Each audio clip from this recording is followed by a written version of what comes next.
Bwana mambo vipi? Bwana niko poa, niambie ndugu Mula mtangazaji mwenyewe. Bwana, mechi ya pili mfululizo mnapoteza.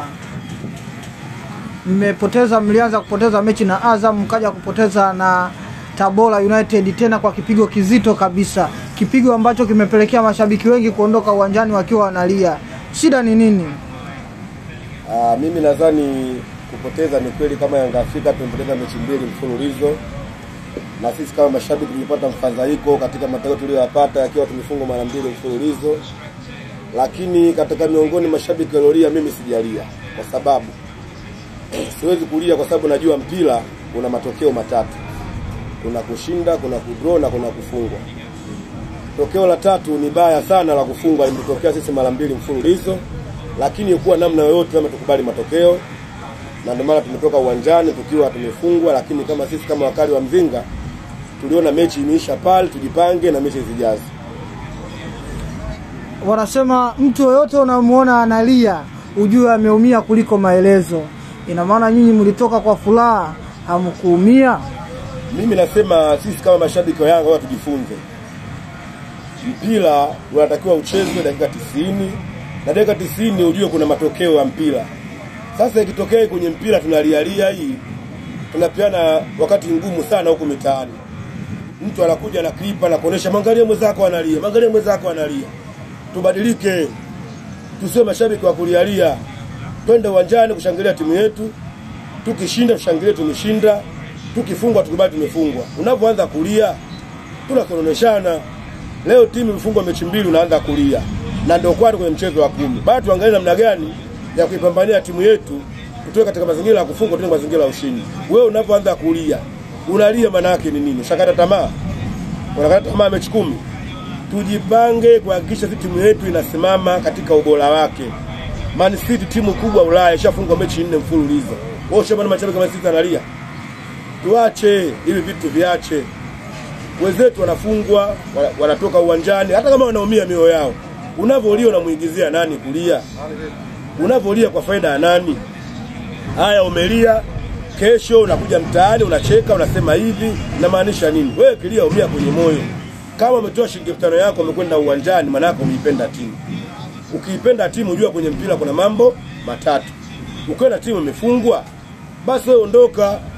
Uwezi kuongea na media, ondoka. Lakini unaongea media, mara sisi uwanja wa utufai, mara sisi tunafanywa hivi. Sisi uwanja ndio sema sasa tu hautufai. Ndio umetupa ushindi ule mwaka jana kala 5 pale kala KMC. Wanasema safari uwanja wameharibu. Umeharibiwa wapi? Tumeshinda mechi ngapi? Katika wao wenye mambo umeharibiwa. Uwezi kutoa eti uwanja umeharibiwa, kwa sababu sisi uwanja tushapata matokeo. Si ubingwa tumepata pale Chamazi mwaka jana. Ukisema uwanja umeharibiwa katika mazingira gani? Hapo tuame huko, tuacheze mpira. Ukizungumzia timu si uwanja hivi hata kama wale tukaenda kufungwa na uwanja mwingine. Sisi tuangalie tumekosea wapi? Tujipange, tusimame na hatujapotea sisi. Yaani kuacha mpinzani point wise hatujapotea. Au tusitembee na nyota za watu, tembee na timu yetu sisi wenyewe kama Yanga. Tuhakikishe timu yetu imekosea hapa, tuinuke twende hapa. Tusianze kuonyeshana vidole. Uwanja ufai, sijui hivyo vitu. Mimi kwangu mimi naona kwangu sio vizuri. Wanasemaje? Inaonekana mashabiki wa Yanga mjazoea kufungwa, ndio maana hii hali mnayopitia sasa hivi sio hali yenu kabisa. Muda mfupi tu mmekonda. Hakuna shabiki aliyozoea kufungwa. Hayupo shabiki aliyozoea kufungwa. Hakuna shabiki aliyozoea kufungwa kwenye mpira. Huyo shabiki duniani hayupo. Kila shabiki anataka ni ushindi tu. Tokeo ambalo kidogo kwa shabiki leo kamridhisha ni kutoa suluhu au sala. Lakini kufungwa hakuna shabiki ambaye anapenda kufungwa. Sasa inatokea kwenye mchezo, imetokea umeshafungwa. Inakuaje? Lazima ukubali kwamba sisi tunacheza vibaya, leo tumefungwa. Tumefungwa, tunafanyaje? Atakuwa tujipange sisi kama mashabiki. Kwa hiyo sisi ndio namba moja, tusikate tamaa.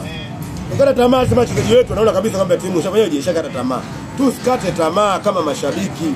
Kwa hiyo tunaisupport, tuna mechi kubwa mbele na kuja klabu bingwa Afrika na Al Sudan. Sisi kama mashabiki sasa hivi ni kukaa sasa tunajipanga vipi kwenda kuishangilia timu. Uongozi utatumia majukumu yao kama wao. Najua sasa hivi watakuwa na vikao vyao wakati tunacheza vipi mechi ya kimataifa, lakini hatuna muda kama mashabiki kukata tamaa na kufungwa. Hakuna shabiki ambaye anapenda kufungwa. Ila ikitokea hakuna sababu ya kwanza shabiki kulalamika au kulalama. mashabiki wa Yanga wameonekana kutokuwa na imani na Gamondi, na mpaka baadhi yao kusema kwamba kama vipi aondoshwe. Na baada ya kutamatika mechi na Tabora, Gamondi aliitwa kwenye kikao. Hatujui nini kitatokea, lakini kwa upande wako wewe unazichukuliaje kauli hizi za baadhi ya mashabiki wa Yanga, hususani kushinikiza Gamondi aondoke? Kwanza binafsi mimi kama mimi sijaona clip ambayo kuna shabiki wote wa Yanga amesema Gamondi aondoke. Sijaiona hiyo clip. Bali naona kuna baadhi ya mashabiki wametoa tu kama maoni yao kwamba kuna baadhi ya mchezaji alichelewa kuingia, alianzia benchi, lakini kumwona shabiki wa Yanga ametoka mbele kusema Gamondi aondoke, mimi clip hiyo sina. Taarifa ya uongozi kumuita Miguel Gamondi kwenye kamati ya utendaji, mimi hiyo sina vile vile.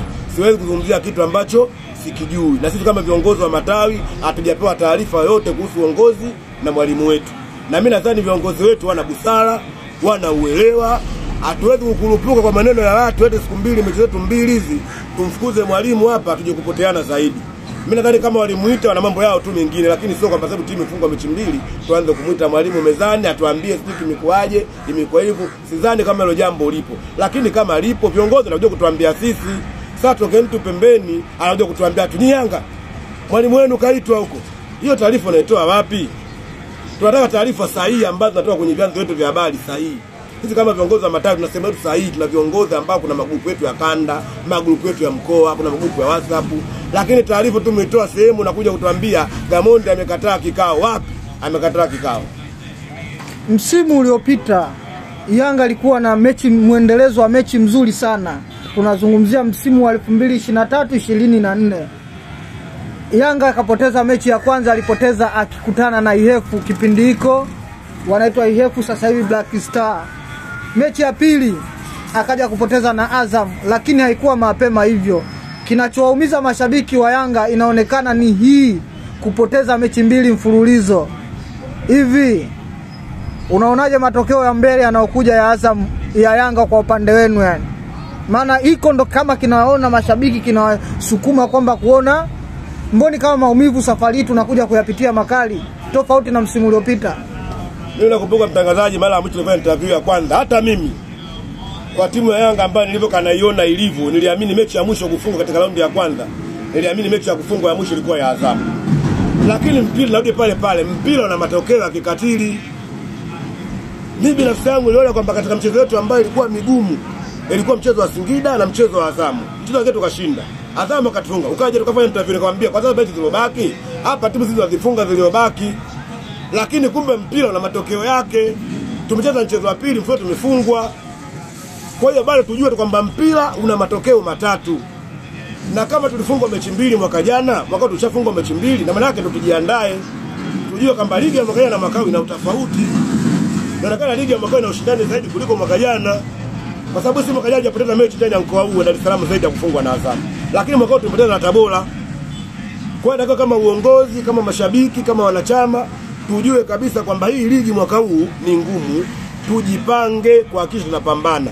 Na hawa ndugu zetu wanaanza kuchukua vigoma, wanakwenda kiu wa vijana, wamekwenda wale msemaji wao sio kwa na akili sheta lile, wamekwenda kule wapi wana posta amekaa anatuambia sijui hawa tumewakamata, hawa tumefanya nini. Wanasahau yale maneno kwamba ligi hii JSM kazidhamini timu 8.